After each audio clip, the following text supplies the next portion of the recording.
Ladies and gentlemen, welcome to another episode of My Unfair Advantage. In today's episode, we're going to talk about split testing.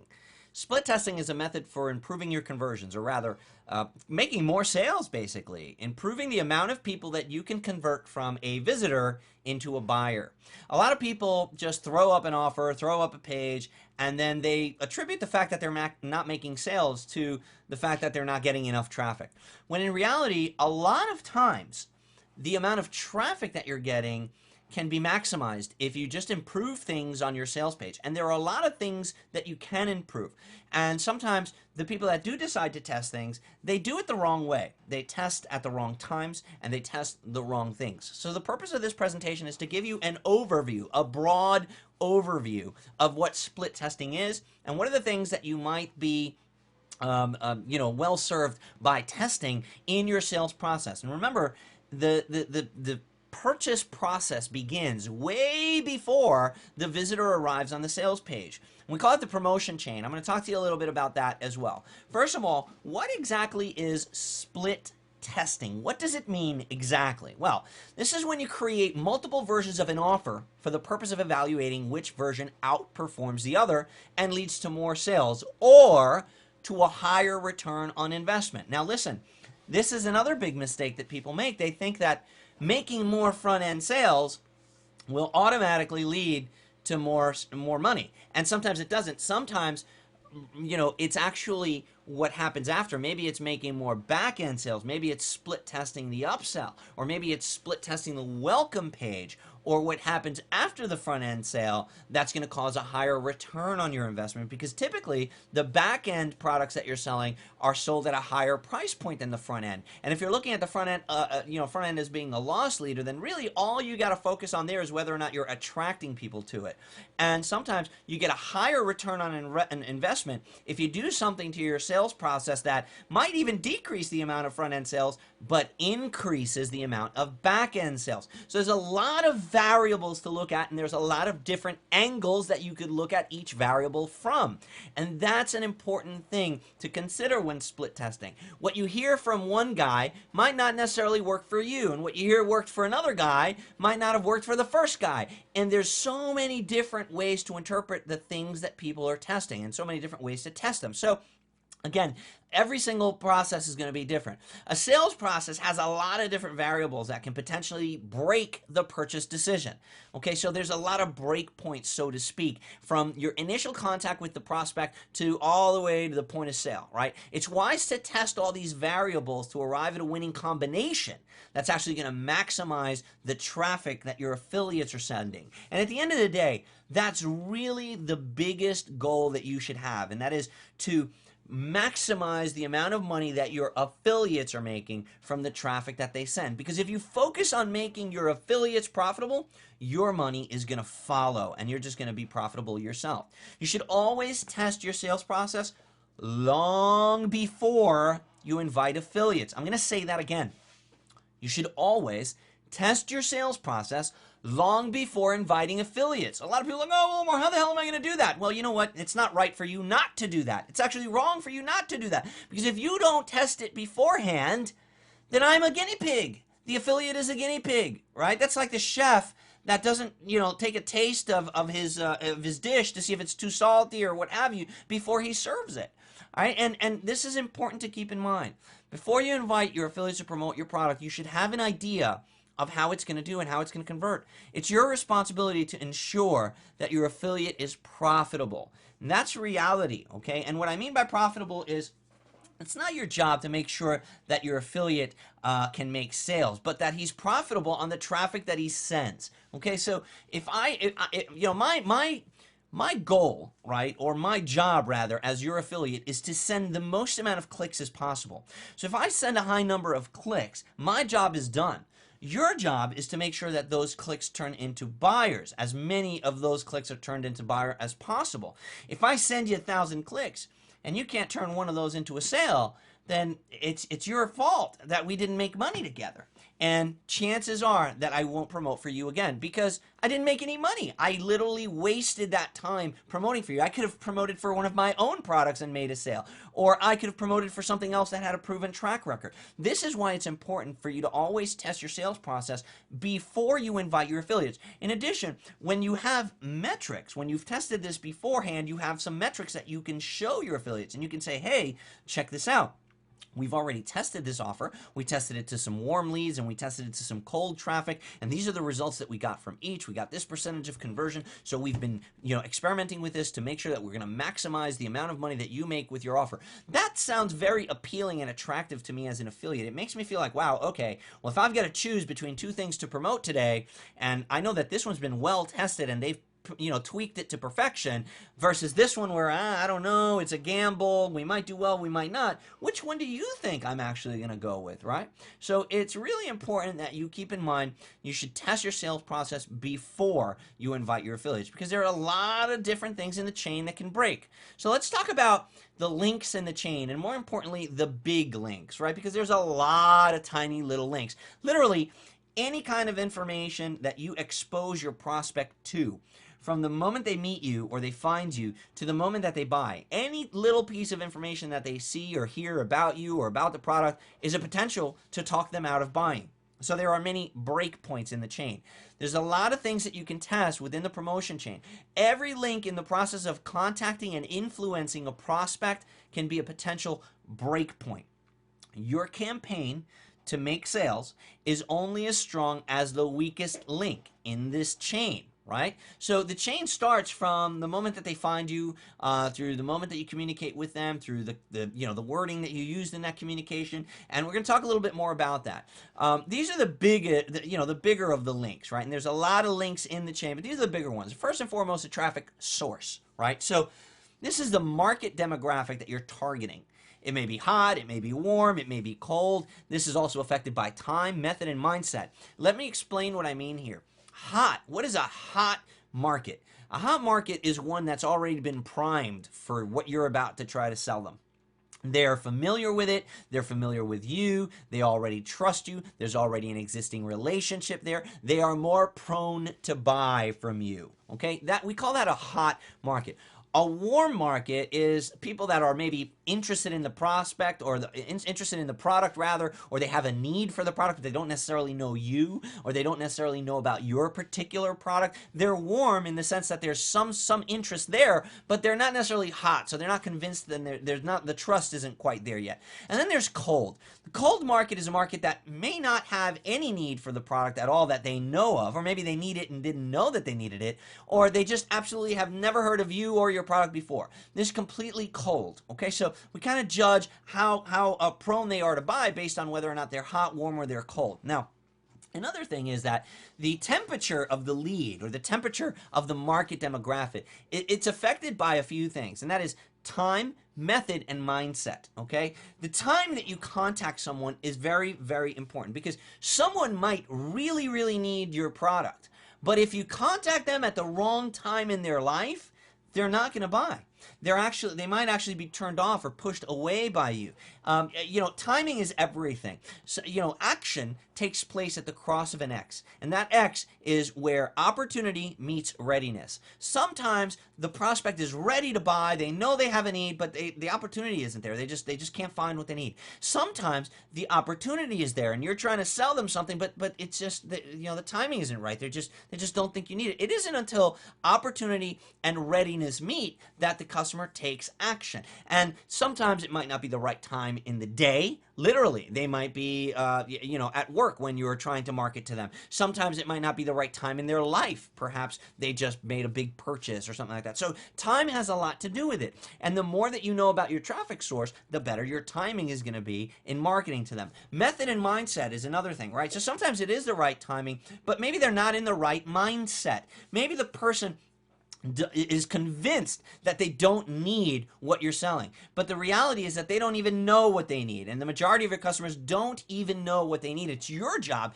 to educate them, right? A salesperson, a good salesperson, is just a good educator. And this stems back, nowadays we've become very desensitized, or rather, let's see, I don't know if desensitized is the right word, but we've gone away from educating the market because our consumers come to us already educated. If you go back 60, 70, 80, 100 years ago, the salespeople of those days, they literally had to introduce a product and educate people and explain to them why they needed it. Why? Because there wasn't mass marketing. We didn't have mass TV marketing, mass radio marketing. We didn't have the internet. People didn't know what the solution was. Nowadays, people go to a store shopping. They go with a shopping list. They already know the things that they need, right? So if you need paper towel, right, you're running low on paper towel, you put paper towel on your shopping list. You go to the store, you take paper towel off the shelf. You already know what paper towel is, right? Back in the day, people didn't go to the store, or people, they didn't go knowing what they went to the store with a problem, and they went to a salesman and they said, hey, I keep having this problem. I keep having spills. Water keeps spilling in my kitchen, and I need something to wipe it up with. But I don't want something that I'm going to have to wipe up and then wash by hand later. I want something disposable. What do you think that I can use for that? And then the salesperson would educate him and say, hey, that's a great question. Let me show you the different things that we have here in our store that'll solve your problem. That doesn't exist anymore. Salespeople don't educate anymore. The consumer walks into the store. They've got a shopping list. You know where they're educated? They're educated by advertising. Advertising is what creates the mindset that prepares the person, or rather pre-sells the person. It's what we call marketing. It's the very definition of marketing, and that is raising awareness about a product or educating a consumer about a product before the selling takes place. There's a big difference between marketing and selling, and that's something that you need to realize when you're talking about traffic source. The method, that's the other thing, is what method am I going to use to actually appeal to this person? Some people you might appeal to visually. Some people you might appeal to audibly. Some people you might appeal to in text. How are you going to market to them? When are you going to market to them? And what's the mindset that they're in when you're marketing to them? Okay, so these are the things that you need to consider about your hot, warm, or cold traffic source. Here's another big link in the chain. At what point are you going to be contacting them? Where is the point of contact? This is the initial method of communicating with a prospect, all right? Now, your first point of contact might be an ad. It might be an email. It might be a press release, or any other form of lead magnet, any other form of attraction, any other attraction method, right? So again, you could be sending, and there's so many different possible combinations already. We're just down 2 links, right? These are just 2 of the big links, and there's so many possible combinations here. You could be showing an ad to a warm lead, or you could be sending an email to a cold lead, or you could be showing a press release to a hot lead. There's so many potential combinations here, and there's so many different tools that you can use as a point of contact. But the type of contact that you're making needs to be the right type, the right method, at the right time, with the right mindset, right? So a lot of these things kind of have to be in place to properly convert that visitor or that surfer or that online prospect into a buyer. And sometimes if you might get everything right, but just one link in the chain you did wrong, and guess what? That sale never happens. So testing is all about going and finding that link and kind of split testing and checking, okay, well, let's test this chain with this particular link. And now let's rotate this link with another link and see which one performs better, right? Okay. How about the method? Right, so we already talked about the traffic source, the point of contact. What about the sales method? And that's the way that you present the offer. This might be in the form of a video. It might be in the form of a sales page. It might be in the form of a podcast, or maybe even a physical printed medium, like some sort of a booklet, a pamphlet, some sort of a marketing piece that's physical in nature. All of these things are part of the sales process, or the actual potential break points for you. The biggest and the most important link in the entire chain is the offer. And coincidentally, it happens to be the least tested one. For some reason, people think that, oh my God, my sales page isn't converting well. Right away, let me just go and let me start changing everything. Let me change my headline. Let me change my color. Let me change like everything except the most important things, right? Are you looking first at the traffic source? Maybe the sales page is awesome for hot traffic, but you're sending cold traffic to it. Or maybe that's a really, really good storytelling page that builds a relationship and trust, and it's awesome for cold traffic, but you're sending hot leads there, and they feel like you're wasting their time because they already know all these things about you. So again, sometimes you're testing the wrong things for the right people. So the most important reason that a sales page or an offer doesn't, or rather a sales page or a sales video doesn't convert is that the offer is wrong. This is the most important and the most under-tested variable in a promotion chain.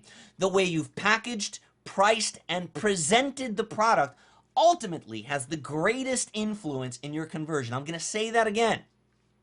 The way that you've packaged, priced, and presented your product ultimately has the greatest influence on your conversions. If you're sending traffic to an offer and you're getting a significant amount of clicks and you're getting a significant amount of eyeballs on the offer, but you're not seeing the sales that you expected, then the first thing that you should look at modifying is the offer. Maybe it's incorrectly priced. Maybe it's priced too high and they were like, oh, well, I just can't afford that. But sometimes, yeah, does that really exist? You know, and I don't want to get you thinking the wrong way, right? Because there's two ways to look at it. Is it really priced too high, or is it just that you're marketing to broke people?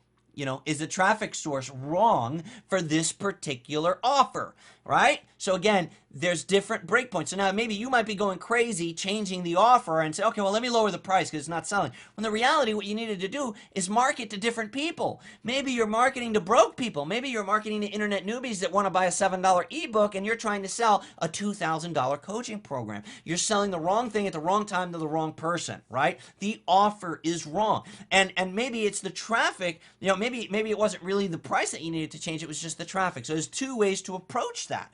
And if you change both at the same time, you're self-defeating yourself. And that's another thing. A lot of people try to test too many things at the same time, and then, you know, you see no change, and that is because the two things that you're testing are self-defeating, you know, and you're literally defeating the purpose. So the way that you've packaged, priced, and presented your product ultimately has the greatest influence in your conversion. So if you had one thing that you had to, if somebody held a gun to my head and said, Omar, you need to make this thing work, but the one thing that I would test or change if it's just not working, I would start with the offer, the way that I've packaged, priced, and presented the offer. I wouldn't go to the headline. I wouldn't go to the background color. I'd trust my gut and make sure that all that stuff looks nice, but ultimately it comes down to the offer. And that's what I actually would work on the most. Now, out of those variables, which ones should you test, and which ones are there? So let's talk about them, right? I just covered traffic, the point of contact, the sales method, and the offer. Now, within each of those big links, right,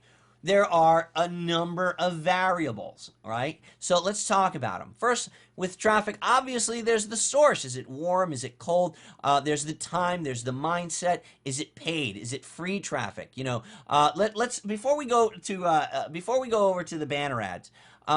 Okay, let's talk first about the traffic. So there's cold traffic that has never heard of you, and that could be paid traffic, that could be banner ad traffic, that could be affiliate traffic from an affiliate that's never promoted for you, right? But there's you know, an easy way to test your offer with cold traffic, and that is go and invest a couple bucks into Facebook ads or some sort of PPC ad. Just invest some money into it, man. You know, I say this all the time. People are willing to spend hundreds, if not thousands of dollars buying products to try to build an internet marketing business. But when it comes to investing $100 into Facebook ads to run some traffic to your site, you're like, oh, no, I'm not going to do that. It's too risky. You're an idiot. If you're afraid to pay for traffic to the product that you've worked so hard to create, frankly, you're an idiot. You should be testing your offer. And if you spend 50, 60 bucks and you send a couple of hundred clicks to your offer, what's the worst that can happen? You make a sale? Woo. You know, what's the worst that could happen? You capture some names and email to market to later on? So what if you don't make $1 million? You learned something. You learned something about your product. And then now you can tweak it. You can make it a little bit better. And now when you approach an affiliate, you can say, hey, look, I tested these two ads. I invested money on this one. I invested money on this one. This one worked better. So I want you to promote this one. And let me show you what we found. These are the kind of things affiliates want to hear, right? What time of day are you sending the traffic? Do you know that a lot of people dismiss this? And this is so important. You got to think about what part. Remember, you're a global marketer now. When you do something online, people are seeing it in their time zone, depending on what part of the planet they're on.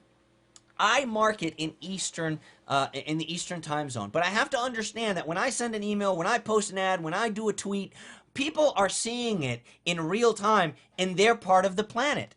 So if I'm advertising in a global market, I can't do the whole McDonald's breakfast ad, right? You ever notice how early in the morning, like starting at 5 a.m., the McDonald's coffee commercials are coming on the radio and the McDonald's Egg McMuffin commercials are coming on the radio? Why do you think that is? It's because timing is important. Because people are hungry when they wake up and they're on their way to work. And the McDonald's marketing department wants to catch them when they're in the car so that they'll go through the drive-thru. They want McDonald's on the brain during breakfast time. What are they talking about during lunchtime and during dinner time? They're advertising their value meals, their hamburgers, their chicken McNuggets and stuff like that. Timing is important in marketing, and this same time concept applies when you're doing global marketing. You got to understand that if I'm trying to catch people at home when they got off from work and when they've sat down with a cup of hot cocoa or whatever next to their computer, I want to try to get them into a moment where they're relaxed. If I'm emailing them at, let's say, 9 p.m. Eastern time because I want to get them when they're all done with their day and settling in, well, right now at 9 p.m. Eastern time, it's like, what, 1 in the morning, 2 in the morning in the UK? So those people are sleeping already. That guy's not going to see that ad until he wakes up in the morning, right? So that's the first. So again, important things to keep in mind when you're doing your marketing. This is why it might be a good idea to send a different email to that particular segment of people, and you can geo-target people. Remember, keep in mind that time, mindset, and source. Again, the mindset of someone in the morning as opposed to the mindset of somebody at night. The time that you're marketing people. If you don't think timing and mindset are important, you've never gone door to door selling a product and knocked on somebody's door during dinner time while they're sitting down at dinner, and you took them away from the dinner table, and their family is saying, "Come on, Dad, come back to dinner." When you're able to make a sale in that situation, you know how important timing is. Okay, so let's talk about the point of contact. There are different ways that you can contact that traffic. Banner ads, blog posts, and you can test all of this stuff, right? You can test whether or not, the traffic converted best with a banner ad or with a blog post, right? So, for example, let's say I'm paying for traffic, right? I've got all different types of traffic that I can buy, right? I can buy banner ads. I can buy, let's say, a press release or a blog post. I can buy a solo ad mailing from someone. I can buy email traffic. I can buy banner traffic. I can buy text traffic. There's all types of traffic that you can, and because certain people are doing certain things at certain mindsets, right? At certain times of the day, and when they're in certain mindsets, certain points of contact might work better for your product than others. So you might literally have a sales page that really works well if you only had the right traffic and the right point of contact. Here's what I mean by this, because a lot of people, this eludes a lot of people, okay? I talked about email. There's impressions, there's open, there's click-through, right? There's a lot of breakpoints within the point of contact itself, right? So, for example, you might send an email and to your list, and you might say, well, wow, my list, I have a hot list. These people just bought a product from me. They know who I am. And I sent this email to them, and I literally only made one sale. And I don't understand why that is. And you might blame the sales page for that, but reality is you need to look further. Well, how many people opened the email? And out of those that opened, how many clicked? So if you didn't get a lot of opens, then your subject line is bad. You should split test some subject lines. Oh, let's try this email copy with this subject line. Let's try the same email copy with that subject line. Oh, okay, well, this one outperformed that one. Maybe you got a lot of opens, but you didn't get a lot of clicks. Then what's the problem there? Well, your copy, your body copy is bad, because you got a whole bunch of people to open the email, but maybe, your copy isn't bad, or maybe your subject line was misleading, so there's a lot of things to look at. But the reality is that these things work in conjunction with one another. And when you're testing them, you should test them individually, right? So if you're testing, let's say, paid traffic, you're going to want to test paid traffic with a specific, okay, I'll give you an example. You can't blame paid traffic and then change something on the sales page and then send free traffic to it. You can't be testing paid versus free while testing order buttons and colors at the same time, because now you're creating this mess where one thing might actually be performing better on the sales page, but you're really skewing those results because you've changed the source of the traffic, right? So the reality is that you should test.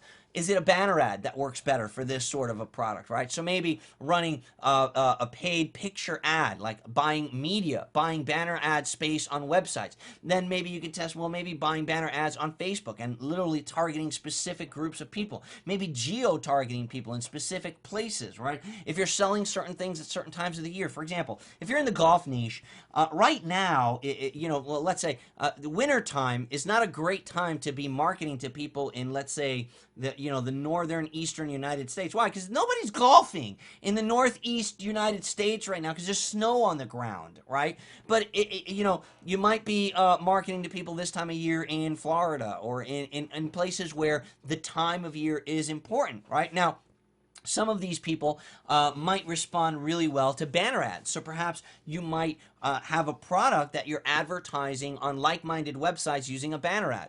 But maybe the people that you're trying to contact, maybe there isn't a big affiliate base for that, or maybe there just aren't a lot of people out there that have mailing lists or email lists rather for that particular type of customer. So you've got to go outside and you got to look for the point of contact that's gonna be suited. Maybe you're running Facebook ads in the wrong place for an awesome sales page and it's not converting. So you go and you start changing the sales page, and then you go and you actually find a good source of traffic, right? You find a source of people that really are into golf, but because you've made these changes on your sales page, because you attributed the non-conversion to the sales page, now that good source of traffic doesn't convert. And this is why it's important to test one thing at a time. On the sales page, the sales method rather, right? We want to test the copy length, right? Is it long copy or is it short copy? Some sources of traffic will respond differently to the type of the length of the copy. And here's what I mean by that. If you're marketing to people during the day while they're at work, do you think long copy or short copy will work better? Well, naturally, short copy will work better because they're short on time, so they need to be able to get through it quickly if you're marketing during the day. If you're marketing at night in that particular area of the world, then maybe short copy would work. So time has something to do with it. Design and layout. This is something that's also very important. When you're testing copy, when you're testing the sales page, sometimes the design, you can have a very sleek, professional design if you're appealing to the older generation, if you're appealing to a different caliber of a client. If you're appealing to a younger generation, the type of music that you have in the background of your videos, the color schemes and the fonts and the text types and even the wording. Every generation has their own vernacular that they use, right? So the baby boomers are using words like, hey, groovy and things like that. And the X generation uses words like fresh and cool and whatever. Today's generation uses whatever they're using today. So depending on the age range, the actual copy of the words that you're using might be things that you test, right? Color, headline. Now, here's another one, video. You should test with a video, without a video. Another thing that you should test on a sales page, proof. Not just social proof, but technical proof. Sometimes just adding a little bit of technical proof and showing people that your widget, your gizmo, your item does the thing that you're talking about has a drastic change. Sometimes for the better, sometimes for the worse on your sales page. Sometimes you might have a demo video on your sales page and your demo video is just too long and too complicated and you literally talk yourselves out of the sale. When you're using technical proof on a sales page, especially for some sort of a working item like software, it's always best to give very simple 10,000-foot view examples. And so this is why it's always good to hire a copywriter or get an outside perspective on your product. That is because we as the product creator tend to want to tell the prospect everything that's cool about our product. But sometimes that isn't good. That typically talks people out of buying because there are specific hotspots. There's just 2 or 3 things that are going to cause your person to buy. And if you hit on those 2 or 3 things, but then you go on and on and on talking about other things, you know what their reaction is like? Oh, I don't need all that. Oh, that's too much. When all you needed to do is just mention the 2 or 3 things that they did need, and then suddenly they would have bought for you. So you literally talked yourself out of it. Here's another thing that you could test when it comes to the sales page, the order button. I recommend that you watch a video by Perry Belcher called The Belcher Button. So go to Google and Google The Belcher Button. Perry Belcher and Ryan Dice have done, hundreds of split tests. Those guys are always split testing things like button colors, button text, button outlines, different types and shapes of buttons. And the order button, the order area of your page is very, very important. It has to stand out. There are specific things in the order button that can help conversion, and there are things that can hurt conversion. So these are variables in the sales page or in the sales method that you might want to test. Now, with the offer, important things to test if you're testing the offer, which is obviously the most important thing that you test. The packaging is very, very important. Now, with the packaging, you got to think about how many things are we putting together? Are we offering them the entire thing up front? Or are we kind of leading them to the back end by offering them part of the entire package? When we create an information product, for example, you might have an ebook, you might have an audio version of that ebook, you might have a video set that you recorded, slides with Keynote or whatever. You might have some, some worksheets, you might have some mind maps. There's a lot of different components or pieces to a big information product, right? And packaging sometimes is a big deal. Sometimes you can get somebody to sign up for the entire course, or sometimes maybe you can lead them to the entire course by just remember, when somebody looks at something that got a whole bunch of DVDs, a whole bunch of CDs, a whole bunch of books, sometimes they might look at that and be like, oh my God, that's just so much work. That's like, oh, I got to read all that. I got to watch all that. Oh my God, that's going to take forever. I'm not going to buy that. But maybe you could say, hey, this DVD right here shows you this and this. Now, once you get them inside and they bought the DVD for a few bucks, now you show them the next part and you say, hey, look, this is the text copy. It's always good to have this because as you're following along with the DVD that you already bought, you can have these worksheets and you can have this, right? So now they're committed, right? They've already invested money. So now they're at a point where like, yeah, all right, I might as well get the rest of the stuff. Now, that's a completely different way to position your offer as opposed to packaging everything together and saying, hey, grab these DVDs, grab this book, grab this worksheet, grab this, and it might be a little bit of overwhelm. So the packaging might literally change the conversion. So again, this is part of the offer that you're going to want to split test. Delivery. Delivery is another thing. Do we want to give this to them in a bolus or do we want to drip feed it, right? So maybe they have access to everything, but you say to them, hey, listen, I'm going to give you one worksheet, one video, one ebook, one report on a weekly basis. So I'm going to drip this to you over the period of 6 months. Or you might say, hey, the moment you get in, you have everything is right there at your fingertips. You can jump around, you can use it. So again, you might test this. Who knows? In your particular niche, your particular industry, your particular traffic source, your particular point of contact, it might, the mindset, the timing for this person, it might be totally different. Maybe packaging everything together and giving it to them all at once might be what they need. Maybe you have a very impulsive, very in a hurry, very actionable customer. Or maybe you don't. Maybe you have a very laid back retiree that money isn't a problem. They're not looking to really become an expert in whatever information product or niche you're selling them right away. They can take their time. So maybe dripping it might work better, right? So again, that's the other thing. Now, ultimately, price. Price is huge, and again, people don't tend to test this enough. Something might sell really, really well at a higher price and worse at a lower price. I recently saw an offer for a product that I looked at it, and it was priced so low that, it was priced at $197, and it was priced so low that I said, there's got to be something wrong. There's got to be something broken. There's got to be a problem. There's got to be something, right? And you might say, well, wow, $197 is a lot of money. How could that be low? Well, because you don't know the item I'm talking about. I could have said I was talking about a BMW, a brand new BMW car. Now, if somebody walked up to you and said, hey, would you like to buy this BMW for $197? Your first thing is, okay, right, whatever. What's the catch? Right? That's the point that I'm making. The price has to be in cahoots. It has to be in key it has to be congruent with the value of the product that you're giving them. And sometimes if there's a disconnect there in the prospect's mind, they're not going to buy. I saw a product recently where it was a couple $100, but the person was getting 26 or 27 pieces of software that they could then white label and sell as their own. And I said to myself, what? Wait, get out of here. That can't be right. Something's got to be wrong. There's got to be a catch. There's got to be something hidden, and it made me skeptical. And I didn't buy it because I was like, no, it's got to be a scam. There's got to be something wrong there. That was underpriced.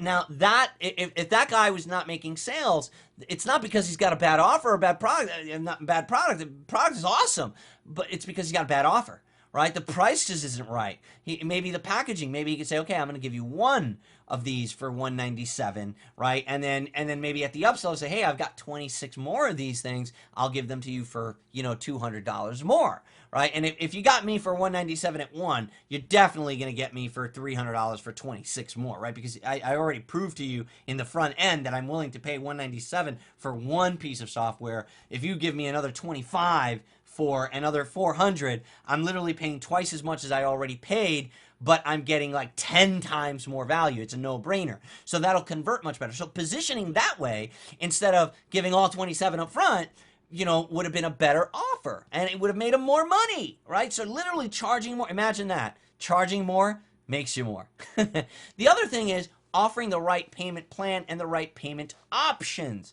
So, who says that paying by PayPal is the best option? Sometimes it isn't. Sometimes giving people a credit card option, sometimes giving people the option to pay by check or e-check or mailing in a check. Okay, so for example, if the majority of your buyers are in Asia or in India or in Nigeria, you're not going to be making a lot of PayPal payments, right? Because those countries have a hard time processing those sorts of. So are you looking at that stuff? Are you looking at where are the majority of your buyers, and are you offering the right payment options for those people? And what about the source of your traffic? What's the age range? Are you marketing to people that are 60 years and over that are already pretty established? Are they on a fixed income? Are they affluent people, or are they broke people? What type of people are you marketing to? What is the source of your traffic? What is the point of contact? What exactly is it that you're trying to offer to this particular source? Maybe you need to create a more affordable payment plan. Maybe the payment plan that you're offering right up front doesn't make sense to them. Maybe what they want, and this is somebody like myself.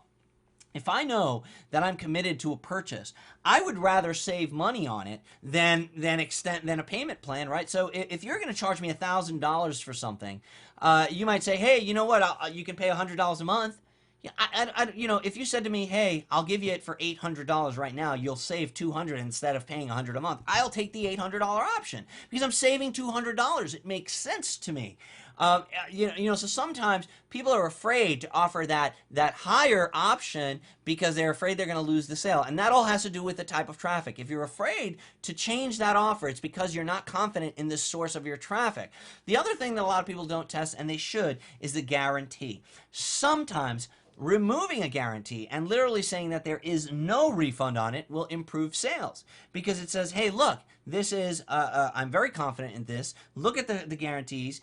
Look at the testimonials that are here. Look at the social proof. This is our own physical work. We don't offer a guarantee. And if you're the type of person that thinks that's going to refund, this probably isn't for you. Well, that's a great sales pitch right there, because that's very indifferent. Imagine saying to someone, hey, if you think that you might need to refund this, then you're not ready to buy, and I ask you not to. Don't buy this product until you're sure that it's for you. Wow, talk about a confident close, right? Sometimes that's better than saying, hey, I'll give you 100% of your money back, no questions asked, no guarantee, no worry, don't worry. I mean, heck, if you just fart, I will give you your money back. Come on. Sometimes testing the guarantee options are actually a really, really good idea. So there's a great variety of variables that you could test. Let's go into a little bit more specific information about how to test and how to gather the data. First of all, there are three main ways that you can that you can test and see what works, what didn't work. First of all, there are heat mapping tools, and these are literally software tools and scripts that you can install on your website that will record the user's mouse movements on their screen while they're on your site, and it'll give you an idea of where they tend to hover the most. And what this shows you is which page elements exhibit the most gravity, which page elements the user is more attracted to. So after you have a certain amount of visitors, the data that's compiled will literally show you a graphical heat map, so to speak, and it says, hey, most people are hovering on this part of your website. That might be a good place to put your order button, right? Or that might be a good place to put your opt-in. And we notice that after a certain amount of time, people's mouse seems to move down here. Maybe that'll be a good place to put your pop-up or something like that, right? So heat mapping tools, there's all kinds of scripts out there that can help you map out the user behavior on your site. The most common ways of actually getting some data or gathering some trustworthy data is to use A/B split testing scripts and plugins. Now, what this does is it alternates your visitor between slightly different pages, and it records which page resulted in the most sales. The way that this happens is usually a split testing software or a split testing plugin gives you 3 pieces of code, and they say, okay, put this code on the first test that you're, the first page that you're testing. So test exhibit A, and then it'll say give this code and put it on test exhibit B, right? And then it'll say take this piece of code, the third piece of code, put that on your thank you page. So the thank you page piece of code kind of records which visitor, how the visitor got there, right? And they'll say, okay, well, this amount of people that got to the thank you page got there through exhibit A, and this amount got there through exhibit B. And then after you've had a certain amount of people there, it'll say, okay, well, this one outperformed that one because more people that saw page A ended on the thank you page, and more people and less people that saw page B, and you can actually pull a report. The right way to do this is to use split testing scripts that alternate every other visitor. Now, the cool thing about it is that it usually uses a cookie, or it uses an IP address, and it logs the IP address of the user that visited and landed on page A. That way, if that guy comes back tomorrow, he doesn't see page B. The only page that user sees is page A. If he refreshes the page, he will only see page A. He won't see page B if he hits the refresh button. If he does, then your split testing software is not working properly. But what this does is it gives you a very accurate depiction of your traffic in real time. It's a bad idea to just change your page daily and say, okay, well, you know what, today I got 100 visitors and, I made 6 sales. And yesterday I got 100 visitors and I made 20 sales. So the page that I had up yesterday worked better. Well, that's not a good way to do things. Here's why. The reason that's not a good way to do things is that yesterday I mailed for you and today John Thornhill mailed for you. So you have 2 different sources of traffic. You have 2 different temperatures in that traffic. As opposed to if it's every other visitor, you're getting a real-time measurement in the same temperature of traffic, okay? A lot of people screw this up. And I say to them, hey, did you test your sales page? Yeah, we had this one on there for a week. It didn't do well. Then we changed it and we put this one on there for a week. And that one did better. Well, and I say, well, that's not a good way to tell. Well, what are you talking about? It was a great way to tell. Well, maybe that one did better just because you had a better affiliate that sent good traffic instead of some idiot that was sending safe list traffic or just crappy redirect traffic or stuff that just, wasn't good. So that's very, very important to have a plugin or a script that's actually doing real-time alternating of your pages between page B. You can even do, there's certain ones out there, like, for example, there's one called Max AB. There's another one called Test Monkey. With Test Monkey, I think you could have like 6 or 7 variations of the page. You can even test elements within the page, so it'll display the same page and it'll move this button versus that button, so there's a lot of different things that you can test when you're using an A/B split test. Another thing that a lot of people fail to do is they don't ask their customer. They simply do. You can learn so much by simply asking your buyer and asking your non-buyer. Maybe giving a free gift to your exit traffic and saying, hey, before you go, would you fill out a quick survey? I'll give you this gift card or I'll give you this free download. If you just give out a survey and just say, hey, let me know, answer these 4 questions. Where did we lose you? Because obviously you were interested. Where did we lose you? Did we lose you at hello? Was it the price? Why didn't you buy? And just ask them. Not everyone will respond, but out of the people that do respond, you'll get a good gauge on, and you'll really have your finger on the pulse of your traffic, and you'll get a good understanding of why people are buying and why they're not buying. So sometimes just throwing a survey in, put a survey inside of your members area. Have a little pop-up maybe on day 2 or day 3 that after they've bought your product, and just say, hey, would you like to take part in our survey? We'll give you this free gift if you take part in our survey, and ask them, hey, what did you like about our sales process? What didn't you like? What do you think we could do to improve it? And literally just find out what your customer thinks about your purchase process. Now, things to keep in mind. It all comes down to profitability for your affiliates. I said this in the beginning of the presentation. I'll say it again. You should know well in advance what combination of variables will perform best for your affiliates. Never, ever, ever use affiliates as guinea pigs. You should have tested this way before. If I'm sending traffic to your offer, and every day that I'm sending it, I'm seeing that you've got a different page, that you're changing things around, right away I'm thinking, oh, this guy's just shooting in the dark. This guy doesn't know what's working. He's hoping this works better than last thing. He's using my list as a guinea pig. Now, you have to understand that your affiliate has a choice. Your affiliate can choose to mail for any product that he wants to. He can choose to mail from any of proven track record of products that are listed in ClickBank and JVZoo, in a dozen different affiliate networks. Products that are proven to convert, products that have testimonials from affiliates, products that are evergreen, that have been around a long time, that have been making sales, proven conversions. They can choose to promote that today, or they can choose to take a risk on your product. Give them a reason to take a risk on your product. Don't use your affiliate as a guinea pig, because that just ensures that he isn't going to promote for you again. Live testing during a launch is a recipe for disaster. Look, if you're not willing to invest a couple of bucks in some paid traffic long before you launch in order to determine whether your blue page at $197 or your green page at $6 is going to convert better, then you know what? You're probably in the wrong business. And you definitely have no business inviting people like me to promote your product for you, because you're literally experimenting with my business. This, for most super affiliates, this is not a game. This is not a hobby. This is the way that we pay our bills. We have a staff. We have to cover payroll, salary. I can't hope that I make money by sending an email for you. I need to know that I'm going to make money with every email that I send. So I don't take it lightly when I find out that you're experimenting with my list. And experimenting during a live launch scenario, that's just a recipe for disaster, especially if you're testing multiple variables at once.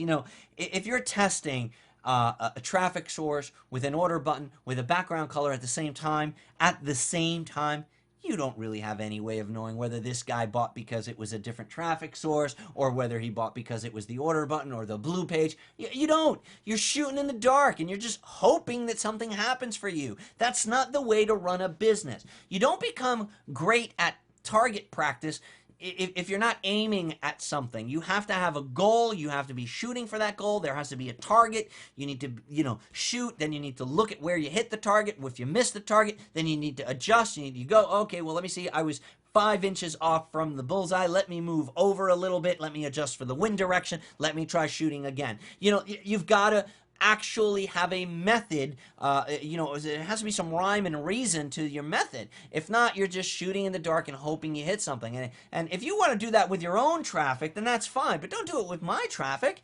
When affiliates get a sense that you're not confident about your own performance, they're going to become apprehensive. They're going to stop mailing for you.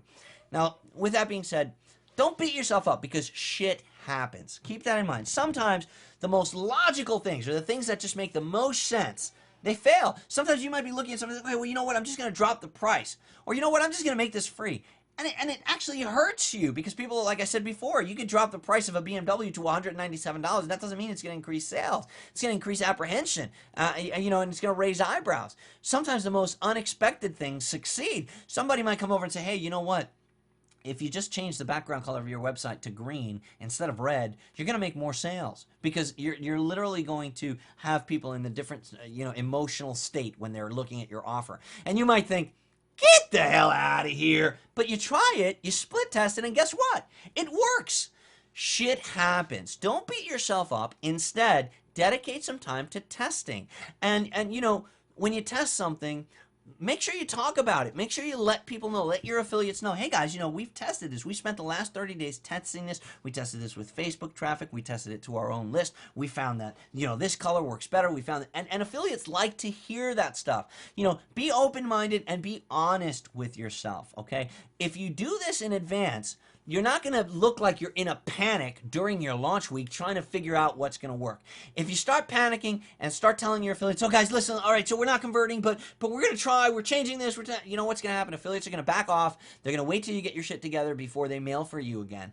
But in many cases, that's probably the best thing to do instead of lie. You should never lie to your affiliates and say, yeah, well, hey, it's converting fine. I've had that happen to me, where I've promoted for something.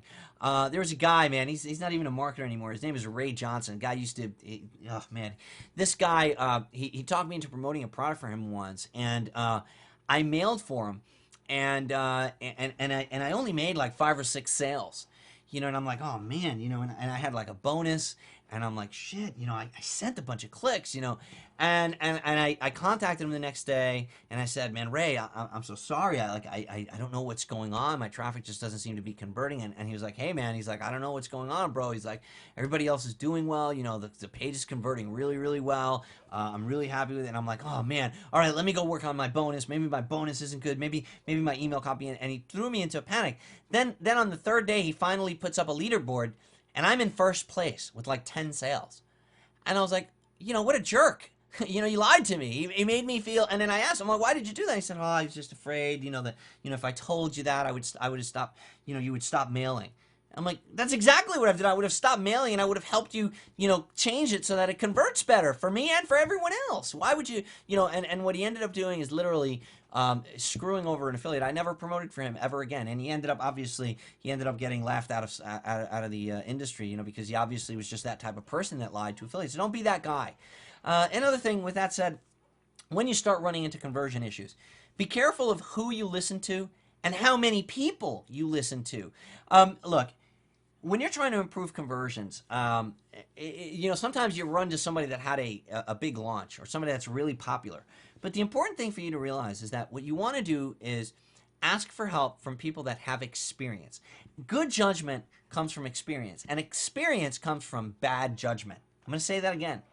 Good judgment and good advice comes from experience, and experience comes from bad judgment.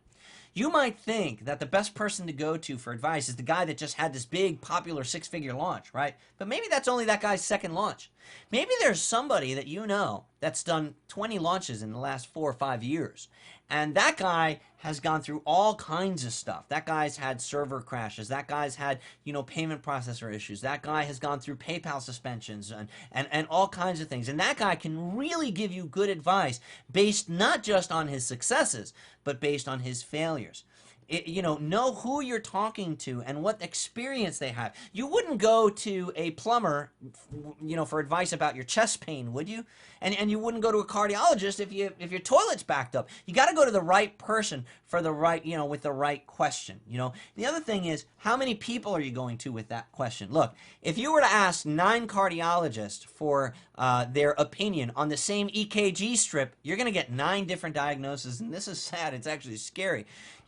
I know this because I was in the medical profession. If you give the same EKG, so if you get an EKG done in the hospital where they put all the electrodes on your chest and they run a strip for a minute and they take a picture of your heart and you show that same EKG to 9 different cardiologists, they'll agree on most things, but you'll get 9 different diagnoses and 9 different treatment modalities, one from each. Same thing will happen with internet marketers. If you show the same exact sales page to 9 different marketers and ask them each for their opinion, each one of them will give you a different suggestion and a different change. And if you try to please all of them, you're now testing 10 different things, and you're not getting any result because you don't know which thing is actually affecting your sales the most. It's real important that you test things, but it's important that you're careful of who you listen to and how many people you listen to. So make sure you test way in advance. Make sure that you don't use your affiliates as guinea pigs, and make sure that you test the offer. The offer is probably the most important thing that you can split test in your payment chain and in your sales process. Okay, so I hope you enjoyed this video, guys, and I look forward to seeing you in the next My Unfair Advantage video. Take care.